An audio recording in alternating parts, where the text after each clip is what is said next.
এটাই গ্রহণ করি এবং আজকে বাংলা ছাড়া আমার কিছু নেই। আমি একমাত্র বাংলার সংস্কৃতিকে সবার কাছে পৌঁছিয়ে দেওয়ার জন্য আমাদের মনে একটা ভীষণ আশা ছিল। সেই আশাটা কিছুভাবে ঠাকুরের কৃপায় কিছুটা পৌঁছেছে। 160টা দেশ আমাকে তারা নিয়ে গেছে। আমি সেখানে গান গেয়েছি বাংলাতে, বাংলা গান, এবং মনের মানুষের কথা বলেছি। মনের মানুষের কথা বলাটা হচ্ছে সবচেয়ে আসল কথা। বাউলের মনের কথা, অন্তরের কথা, সেটা বাংলাতে বলেছি। তারা সেটা গ্রহণ করেছে, কিন্তু সব দেশে ভাষা নানা রকম, কিন্তু আমার ভাষাটা আমি ছাড়িনি। আমি আমার বাংলাতেই গান গেয়েছি, বাংলাতেই বলেছি। বাংলা যদি ভালো লাগে তাহলে আমাকে আপনারা নিয়ে যাবেন। এবং আজকে এতগুলো দেশ আমাকে নিয়ে গেছে, বাংলাতেই তারা পছন্দ করেছে যে বাংলাতে আমি বলবো এবং গাইব। যে গানগুলো গাইব সেটা হচ্ছে মনের মানুষ, আপন জনের, যেটা বলছে সামান্যে আছে কোথায় পাবি বিশ্বাসের কাছে, সামান্যে আছে অধরা মনুষ্য যায় না ধরা, তার করণ দেখে নাও বেছে, সামান্যে আছে। তো এই সামান্যের কথাটা সবাইকে বলা দরকার। তার জন্য গুরু দরকার। গুরু হলে সেই সব ধরে শিখায় এবং বলেন।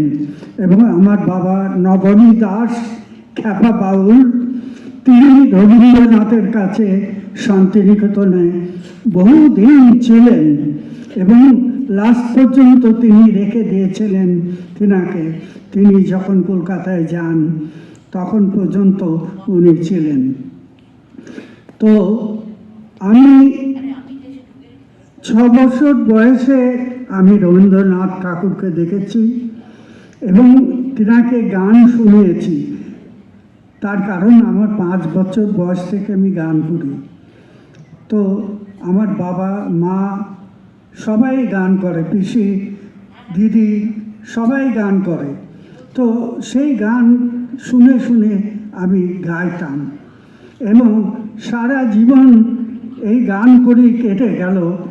আজকে নতুন কিছু আমি দেখছি না। যেখানেই যাচ্ছি আমার ভারতবর্ষ যে বিরাট, প্রতিটি জায়গায় প্রতিটি জেলাতে আমি অনুষ্ঠান করেছি এবং প্রতিটি জায়গায় আমাদের বাংলার কথা বলেছি। এবং বাংলা দেখা, শুধু শোনার না, দেখার অনেক কিছু আছে। যেটা একটু আগে বলল, অনেক পণ্ডিতের কথা বললেন, যেনারা আজকে সবচেয়ে বেশি উঁচু ধরনের রবীন্দ্রনাথ ঠাকুর এবং আজকে নজরুল, আজকে গানের দিকেতে প্রচুর আছে।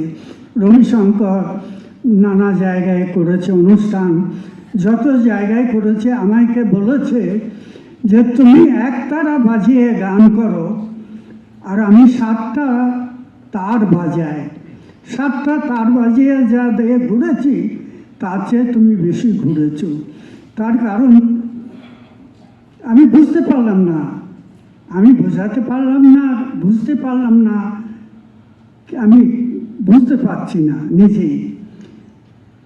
তো তারা কি এই জিনিসটা ঠিক মতো গ্রহণ করেছেন? হ্যাঁ, করেছেন। তারা যে পাণ্ডিত্য, সেই পাণ্ডিত্য যে জিনিসটা সেটা তুলে ধরেছে বাজনাতে, এবং বাজনা দিয়ে তার সব কিছু জিনিস তুলে ধরেছি। আজকে রবীন্দ্রনাথ ঠাকুর যেরকম ভাব, প্রতিটা দেশে, চায়নাতে গিয়ে তিনি বহুদিন ছিলেন, নানা জায়গায় তিনি বছরের পর বছর থেকেছেন, ঘুরেছেন নানা জায়গায়, দিয়ে আজকে একটা জায়গায় বাংলাতেই কিন্তু তিনি সব কিছু করেছেন।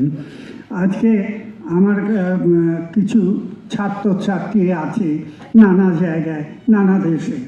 তো এক ছাত্রী তিনি বললেন যে আমি তো আপনার লাইফকে একটু লিখতে চাই আর কিছু গান লিখতে চাই, তো কিভাবে করা যাবে? আমি বললাম তুমি বাংলা শিখে এসো, বাংলা শিখে এসে আমার কাছে আসবে, তা আমি বাংলাতে বলবো, তুমি সে লিখে নেবে। তো তিনি